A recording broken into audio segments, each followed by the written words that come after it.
नमस्कार, मैं हूं अवंतिका श्रीवास्तव। आप सभी दर्शकों का अन्नदाता कार्यक्रम में स्वागत करती हूं। किसान का जीवन बहुत मुश्किल होता है। वो अपने खेतों में लंबे समय तक काम करते हैं। उसका ध्यान सदैव फसल में ही लगा रहता है। अपनी कड़ी मेहनत की ताकत पर अपना जीवन व्यतीत करते हैं। और ऐसे ही किसानों की प्रगति के लिए हम खेती बाड़ी से जुड़ी हुई बहुत सी नई और लाभकारी जानकारियां हर रोज सुबह लेकर आते हैं। तो चलिए कार्यक्रम शुरू करते हैं। पहले देखते हैं क्या है आज के अन्नदाता में। बीमारियों से बचाव के लिए मुर्गियों में टीकाकरण।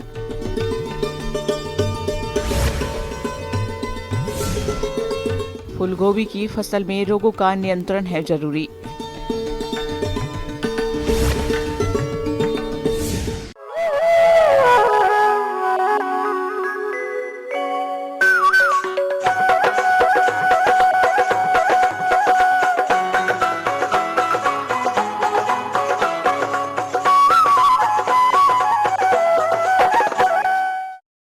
मुर्गी पालन एक बेहद सफल व्यवसाय है जिसको कम पूंजी, समय और मेहनत और जगह में किया जा सकता है।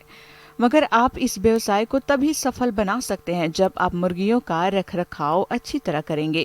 अगर आप पोल्ट्री फार्मों में रोगों का फैलाव हो जाता है तो इससे आपको भारी आर्थिक हानि हो सकती है। इसलिए आप इन रोगों से अपनी मुर्गियों को बचाने के लिए टीकाकरण कैसे कराएं, इसकी जानकारी दे रहे हैं नानाजी देशमुख पशु चिकित्सा विज्ञान विश्वविद्यालय जबलपुर के डॉक्टर गिरिराज गोयल।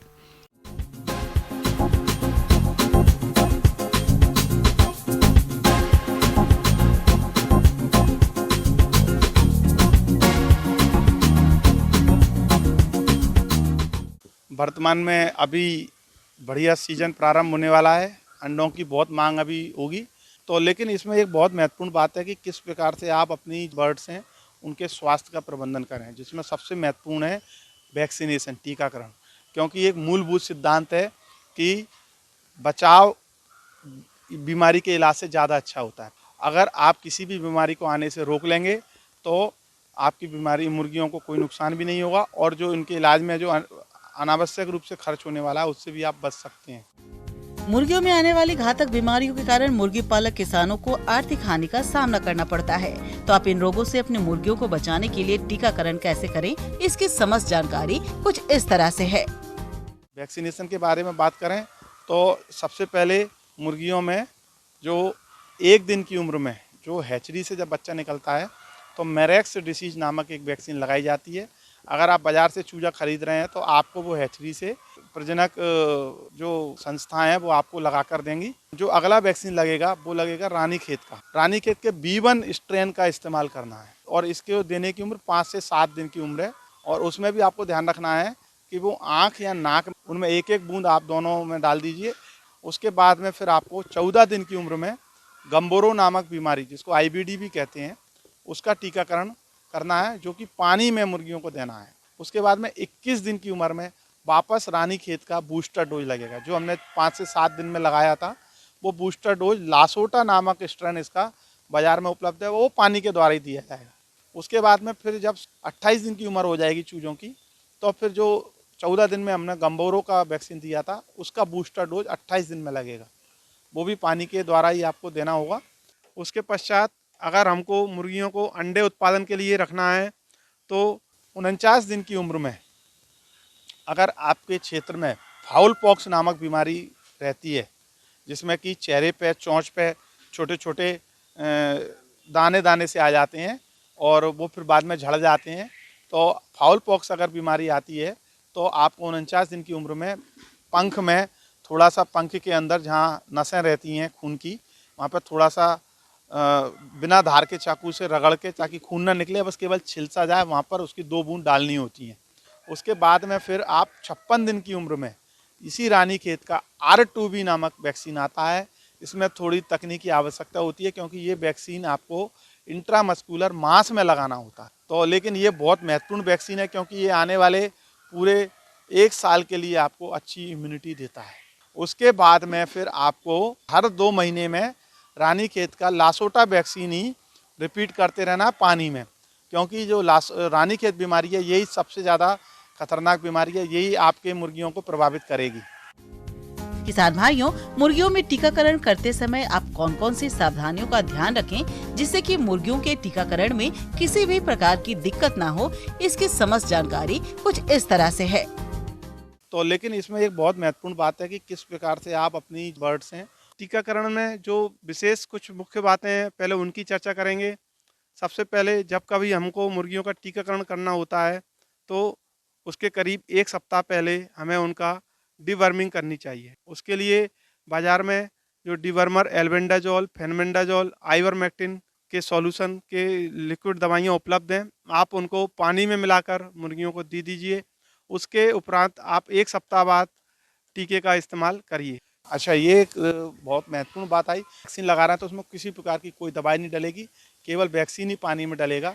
और वैक्सीन डाल के आप जितना पानी आप दिन भर में देते हैं अपनी मुर्गियों को रोज़, उसका केवल 25% पानी आप लें, अच्छा साफ पानी, और उसमें वो वैक्सीन को डाल दें और मुर्गियों के सामने रखेंगे। चूँकि उन्होंने दाना खाया हुआ है, उनको प्यास लगी हुई है, वो पूरे पानी को तुरंत पी जाएंगी। पानी में कोई भी टीका देंगे तो पानी में स्किम मिल्क पाउडर, जो दूध का पाउडर रहता है, वो 6% की दर से, इसका मतलब है 1 लीटर पानी में 60 ग्राम दूध का पाउडर पहले घोल देंगे और इसके बाद करीब 5 से 10 मिनट बाद उसमें वैक्सीन को मिलाएंगे।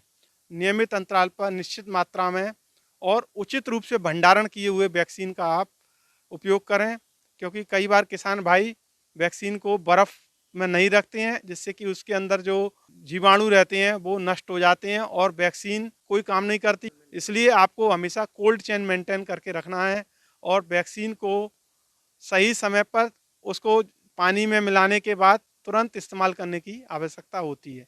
आधा से 1 घंटे के उपरांत वैक्सीन की जो क्षमता है वो कम होने लगती है, इसलिए आप वैक्सीन को उसके जो डाइल्यूएंट घोल है उसमें मिलाने के आधा से 1 घंटे के बाद तुरंत इस्तेमाल कर लीजिए। हाँ, ये लिवर टॉनिक का भी बहुत महत्वपूर्ण है, क्योंकि इनकी वृद्धि दर बहुत ज़्यादा है, तो उस पर लिवर पे बहुत मेटाबॉलिज्म के लिए, उनको खाने को पचाने के लिए, एंजाइम बनाने के लिए बड़ा दबाव आता है। तो इसमें लिवर को थोड़ा सपोर्ट करने के लिए हम हर्बल लिवर टॉनिक भी दे सकते हैं और साथ साथ में विटामिन डी और कैल्शियम भी आप मुर्गियों को एक्स्ट्रा दे सकते हैं, जो बाइमिनरल, ऑस्ट्रोबैट करके लिक्विड आते हैं, और भी कई सारी कंपनियों के लिक्विड उपलब्ध हैं, वो आप पानी में मिला के दे सकते हैं, जिससे कि इनकी वृद्धि भी अच्छी होगी, लिवर अच्छा काम करेगा, अच्छे से पाचन होगा, तो जो आप दाना दे रहे हैं वो अच्छे से पचेगा और उसका भरपूर लाभ मुर्गियों को प्राप्त होगा।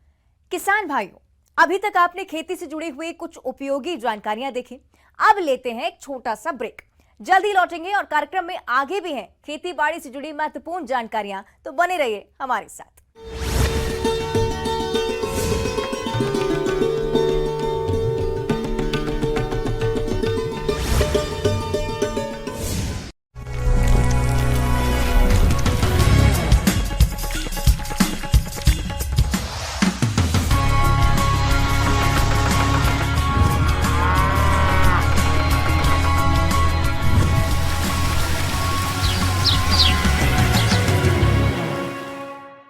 ब्रेक के बाद आप सभी दर्शकों का अन्नदाता में स्वागत है। चलिए अब रुक करते हैं अगली कड़ी की ओर।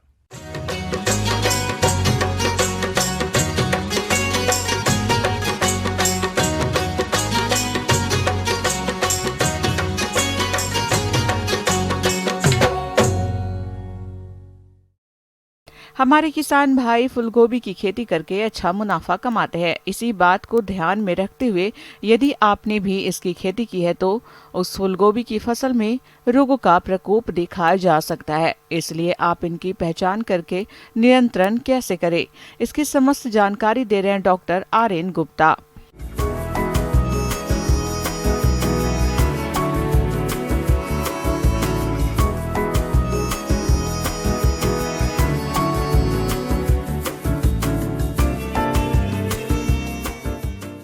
गोभी में जो है प्रायः बहुत तरह की बीमारियां लगती है, कुछ प्रारंभिक अवस्था में लगती है, कुछ बाद की अवस्था में लगती है। तो प्रारंभिक अवस्था में जो रोग लगते हैं उसमें मुख्यतः जो है आपका डैम्पिंग ऑफ करके बीमारी लगती है। इसमें जो है मुख्यतः इसका कारण है कि उस समय पौधे में बहुत ज़्यादा नमी और साथ साथ तापमान रहते हैं। तो इसका मुख्य वजह है कि पौधे में जो उनके पास पौधे का जो विकास करने में बहुत ज़्यादा अगर नमी की मात्रा हो जाती है तो उस समय ये बीमारियां काफ़ी तेज़ी से लगती है। इसमें क्या होता है कि पौधे जो है जर्मिनेशन के 1 सप्ताह के बाद से पत्तियां पीली होकर मरने लगती है। तो ये दूर से ही दिखाई पड़ने लगते हैं कि ये पत्ती पीली होकर मरने लगती है। तो इसका मुख्य वजह है अधिक नमी का होना और जो हमारे सॉइल में जो उसके जो स्पोर्स हैं उसके कारण ये बीमारियां का प्रकोप ज़्यादा बढ़ता है। तो इसके निदान के लिए सबसे पहले हमको बीज उपचार कर लेना है। बीज उपचार में हम सबसे पहले क्या करते हैं कि कार्बेंडाजिम जो है हमारा सबसे महत्वपूर्ण ये है। इसके अलावा एक कार्बोक्जिन दवा आती है जिसको वीटावैक्स पावर के नाम से जानते हैं। इसका हम 2 ग्राम प्रति किलो बीज के हिसाब से हमको उपचारित कर लेते हैं और उपचारित जो है करीब कम से कम 12 घंटे पहले करना चाहिए। दूसरा कुछ रोग जो है इसके पत्तियों पर आते हैं, जैसे अल्टरनेरिया लीफ स्पॉट वगैरह आते हैं और डाउनी मिल्ड्यू आते हैं और पाउडरी मिल्ड्यू आते हैं। तो ये सब रोगें जो है पत्तियों पर आती है। फूल गोभी की फसल में रोगों की बात करें तो डाउनी मिल्ड्यू रोग ये कवक जनित रोग है। इस रोग के लक्षण पत्तियों की निचली सतह पर दिखाई देते हैं। ये धब्बे बैगनी भूरे रंग के पड़ते हैं। धब्बों का ऊपरी सतह में पीले रंग का होना और बाद में इस फफूंद के बीजाणु अन्य पौधों पर भी फैल जाते हैं। जब खेत में रोग के लक्षण अधिक दिखाई देने लगे तब रासायनिक नियंत्रण के अंतर्गत आप मैनकोजेब 2 ग्राम प्रति लीटर पानी का 15 दिनों के अंतराल पर छिड़काव करें। और एक रोग लगती है जो पाउडरी मिल्ड्यू जिसको बोलते हैं, उसमें जो है पत्तियों पर पाउडर के जैसे आकार के धब्बे छोटे छोटे बन जाते हैं, उजले उजले धब्बे बन जाते हैं। उसको हम पाउडरी रोग बोलते हैं, पाउडरी मिल्ड्यू रोग बोलते हैं। इसके निदान के लिए जो है हमको बहुत सी अच्छी दवा है जो सल्फर युक्त होती है। उसका हम सल्फर युक्त कोई भी ले सकते हैं उसका 3 ग्राम प्रति किलो बीज के हिसाब से हमको स्प्रे कर देना है। जैसे ही रोग दिखाई पड़े तो एक स्प्रे कर देना है, दूसरा जो है 15 दिन के अंतराल पर दूसरा स्प्रे कर देने से इसका जो है रोकथाम हो जाता है। तना सड़न रोग कवक के कारण होता है। रोग की प्रारंभिक अवस्था में दिन के समय पौधे की पत्तियां लटक जाती है और रात में स्वस्थ दिखाई देती है। तने के निचले भाग पर धब्बे दिखाई देते हैं। धीरे धीरे रोग ग्रसित भाग पर सफेद कवक दिखाई देने लगती है। तना सड़ने लग जाता है। रोग की रोकथाम के लिए डाइथीन M45 2 ग्राम दवा बावस्टीन 1 ग्राम को प्रति लीटर पानी में मिलाकर 15 दिन के अंतराल पर छिड़काव करें। इसके अलावा कुछ जो है बैक्टीरिया जनित भी होते हैं, बैक्टीरियल ब्लाइट भी आती है। तो इसके रोकथाम के लिए स्ट्रेप्टोमाइसिन की दवा आती है। उसका जो है 2 ग्राम जो है 2.5 ग्राम 10 लीटर पानी में लेके स्प्रे करके इसको रोक सकते हैं। और नहीं तो कॉपर ऑक्सीक्लोराइड जो है दवा आती है, उसकी 3 ग्राम प्रति लीटर के हिसाब से स्प्रे कर देने से इसके रोग के प्रकोप को हम इसको कम कर सकते हैं। तो इस प्रकार ये प्रमुख रोग जो है हमारे इसमें लगते हैं। इसमें सावधानी बहुत तरह से रखनी पड़ती है। रोगों की रोकथाम के उपाय नर्सरी में बीजों को लगाने पहले कार्बोडाजिम 2 ग्राम प्रति किलोग्राम बीज की दर से उपचारित करें। खेत में संतुलित मात्रा में खाद और उर्वरकों का प्रयोग करना चाहिए और फसल को उचित दूरी पर लगाएं। खेत को खरपतवारों से मुक्त रखें क्योंकि खरपतवार ही रोगों को फैलाने में सहायक होते हैं। तो समेकित रोग प्रबंधन करना पड़ता है। तो समेकित रोग प्रबंधन में बहुत सारी प्रक्रियाओं को समावेश किया जाता है। सबसे पहले जो है उसमें जो बीज का जो चुनाव है वो सही करना चाहिए, स्वस्थ बीज का चुनाव करना चाहिए और अच्छे जगह से ही उस बीज को लेना चाहिए। दूसरी जो महत्वपूर्ण चीज़ है, जो हमारे खेतों में बार बार एक ही फसल लेते हैं तो बहुत सारे उसके स्पोर्स की मात्रा बढ़ती जाती है, तो उसमें जो है मृदा जनित रोग बढ़ते रहती है। तो वैसे परिस्थिति में जो है हमको खेतों में आपको सड़ी हुई गोबर की खाद जितनी मात्रा में हो 2 टन 3 टन और उसमें 10 केजी में करीब करीब आप 100 ग्राम के आसपास ट्राइकोडर्मा मिक्स करके आप उसको गोबर में पहले मिला लें और जब उसमें ग्रोथ उसकी अच्छी हो जाए उसके 3-4 दिन के बाद उसको फिर हम खेतों में डाल दें और उसके बाद खेतों की पूरी तरह से जुताई कर दें। तीसरी बात है कि इसको सही समय पे इसको लगाना चाहिए। अगर पहले भी लगाते हैं उससे भी समस्या आती है और बाद में भी लगाने से उसकी समस्या आती है। तो जो भी उसकी निर्धारित समय है उसको लगाना है। आगे और भी है खेती बाड़ी से जुड़ी हुई बहुत सी रोचक जानकारियां, पर यहां पर रुकेंगे एक और छोटे से ब्रेक के लिए। जल्द हाजिर होते हैं।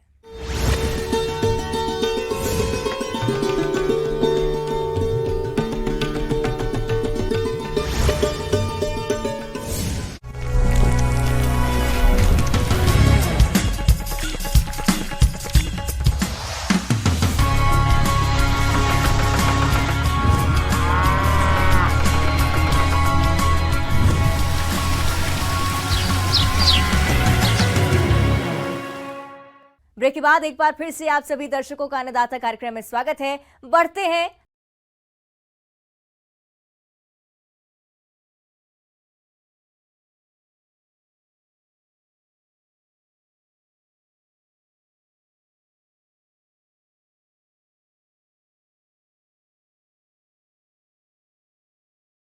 भाइयों, पशु हमारे देश की ग्रामीण अर्थव्यवस्था और कृषि का मुख्य आधार है। पशु से अधिक लाभ प्राप्त करना उनकी नस्ल, जाति व उसके मूल्य क्षमता पर निर्भर करता है। इसलिए पशु विकास हेतु नस्ल सुधार कार्य को सर्वोच्च प्राथमिकता दी जाती है। इसी बात को ध्यान में रखते हुए आप गाय और भैंसों में कृत्रिम गर्भाधान कराएं। लेकिन इस कार्य को कराते समय कौन कौन सी सावधानियों को ध्यान में रखना है, इसकी जानकारी दे रही हैं पशु वैज्ञानिक डॉक्टर शिल्पा साहू।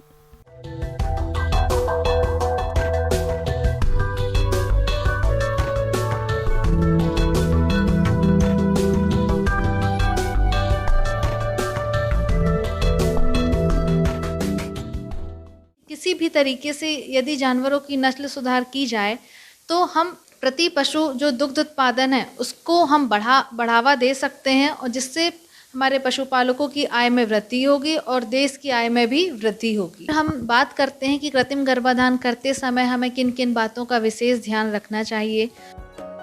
दुग्ध उत्पादन बढ़ाने का सर्वोत्तम उपाय नस्ल सुधार है, जिसे पशुपालन की आधुनिक तकनीक अपनाकर किया जा सकता है। इसमें कृत्रिम गर्भाधान भी शामिल है। पशुपालक को इस बात का खास ख्याल रखना चाहिए कि पशु को समय से गर्भ धारण कराएं।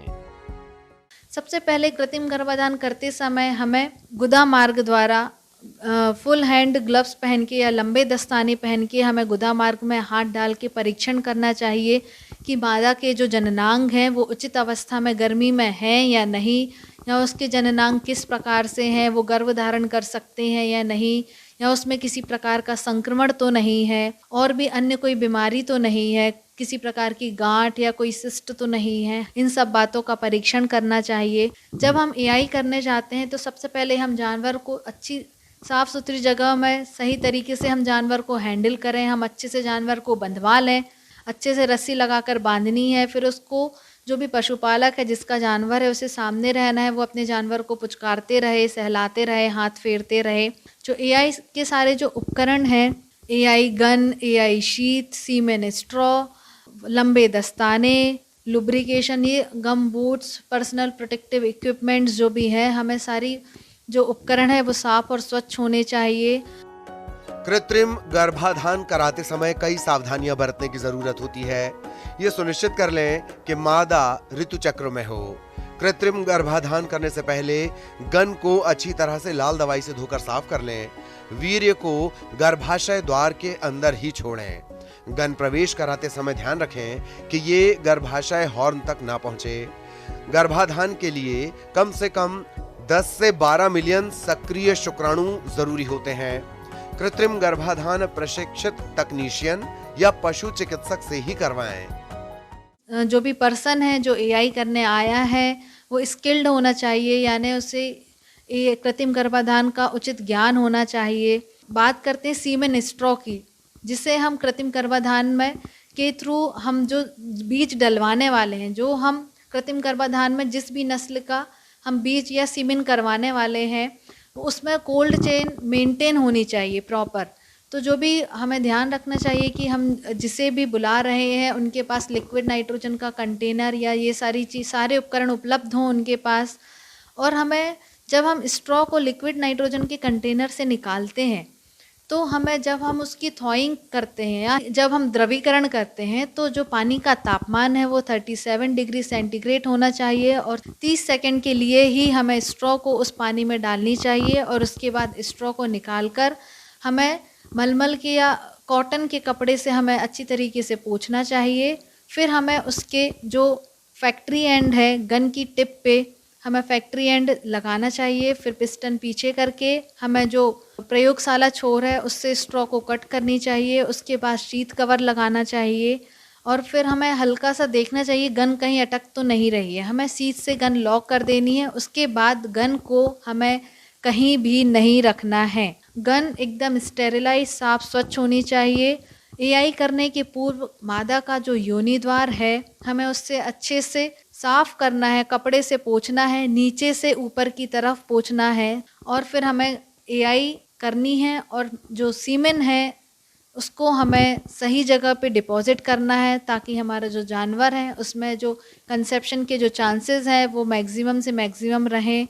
इस तरीके से हम कृत्रिम गर्भाधान को सफल बना सकते हैं और आगे की जो संतति है उसे हम दुग्ध उत्पादन में वृद्धि कर सकते हैं और किसान भाइयों की आय में भी वृद्धि कर सकते हैं। धन्यवाद।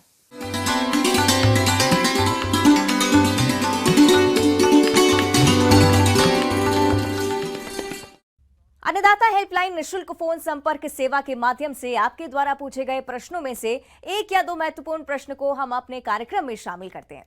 इसी के तहत आज का चयनित प्रश्न और उसका जवाब इस प्रकार है।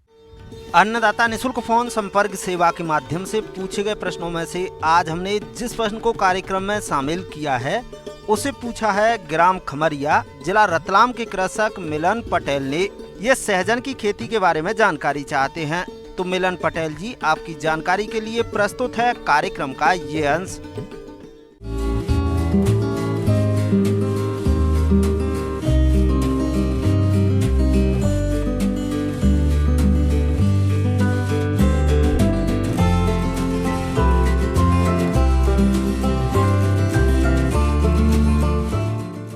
मैं आज आपको सहजन, जिसे आम भाषा में मुनगा भी कहा जाता है, की खेती और उसके पोषण के बारे में कुछ सामान्य जानकारी और उसके उपयोग के तरीकों के बारे में बताऊंगा। यह एक बहु उपयोगी पोषण से भरा हुआ एक वृक्ष है। इसकी फली, पत्तियां, पुष्प और इसकी जड़ें पोषण से भरपूर हैं।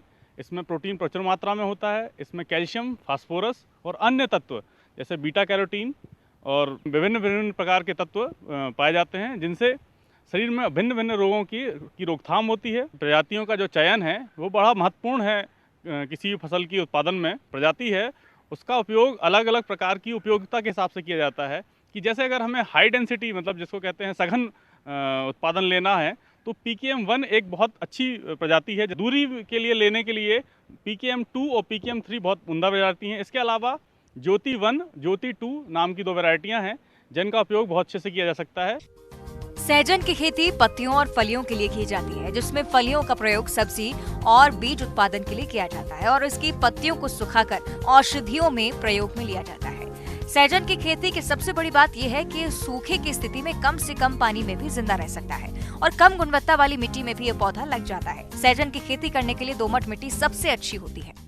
मुनगे की खेती करने के लिए अभी जो जून का समय चल रहा है, यह एक उपयुक्त समय है। इसके लिए मुनगा की खेती 2 प्रकार से की जा सकती है। एक, खेत पर सीधे रोपाई करके, या फिर मुनगे के बीजों को छांव में छोटी छोटी पन्नियों में बीजों एक 2 बीज एक पॉलीथिन में, छोटी छोटी पॉलीथिन में रोप कर आप उसको छांव में विकसित कर सकते हैं। सहजन की खेती में अगर आप नर्सरी में उगाए पौधे का इस्तेमाल करना चाहते हैं तो 18 सेंटीमीटर की ऊंचाई और 12 सेंटीमीटर की चौड़ाई वाले पॉली बैग का इस्तेमाल करें। बैग के लिए मिट्टी का मिश्रण हल्का होना चाहिए। उदाहरण के तौर पर 3 भाग मिट्टी और 1 भाग बालू। प्रत्येक बैग में 1 से 2 सेंटीमीटर गहराई में 2 या 3 बीज को लगाएं।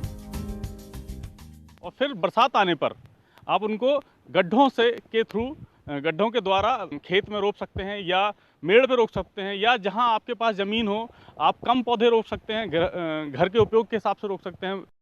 50 सेंटीमीटर गहरा और चौड़ा गड्ढा खोद लें और उस गड्ढे से मिट्टी को ढीले होने और जड़ को नमी ग्रहण करने में मदद मिलती है। सहजन या मोरिंगा के सघन उत्पादन के लिए एक पेड़ से दूसरे पेड़ के बीच की दूरी 3 मीटर हो और लाइन के बीच की दूरी भी 3 मीटर रखें। इसके बाद कंपोस्ट या खाद की मात्रा 5 किलो प्रति गड्ढा ऊपरी मिट्टी के साथ मिलाकर गड्ढे के अंदर और चारों तरफ डालें। ऐसा करने के बाद जो हमारे तैयार किए गए पौधे हैं, जिनकी ऊंचाई 1 से 1.5 फीट या उससे कम हो, उनको उचित दूरी पर, जैसे 1.5 बाई 1.5 या 2 बाई 2 मीटर की अंतर पर इनको रोपें। और बरसात के मौसम में अगर आप सिंचाई दे रहे हैं तब आप इन्हें सिंचाई दें, और अगर बरसात हो रही है तो इनके आसपास थाला न बनाएं, इन पर मिट्टी चढ़ा के रखें।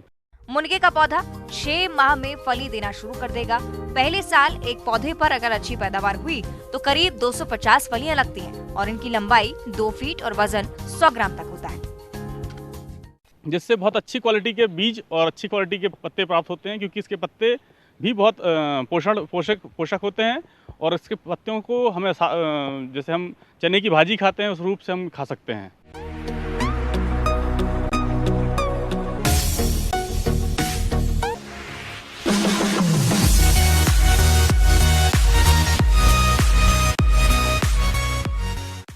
आइए अब एक नजर डालते हैं राज्य के कुछ चुनी हुई मंडियों के प्रमुख फसलों के बाजार भाव पर।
किसान भाइयों, अन्नदाता आपकी सेवा के लिए संकल्परत है। कृषि संबंधित समस्या और सुझावों के लिए आप हमें इस पते पर संपर्क कर सकते हैं। प्रोड्यूसर अन्नदाता news 18 Madhya Pradesh Chhattisgarh, Ramoji film city, Hyderabad 501512। साथ ही आप हमें ईमेल भी कर सकते हैं। हमारा ईमेल है p18annadatamp@nw18.com। इसके अतिरिक्त आप हमें निःशुल्क हेल्पलाइन नंबर 1800-889-2163 पर सोमवार से शनिवार सुबह 10 बजे से शाम 4 बजे के बीच संपर्क कर सकते हैं। किसान भाइयों, अब समय हो रहा है आपसे विदा लेने का, तो हमारी अन्नदाता टीम को दीजिए इजाजत। कल फिर आपसे मुलाकात होगी कृषि संबंधित कुछ और महत्वपूर्ण जानकारियों के साथ। नमस्कार।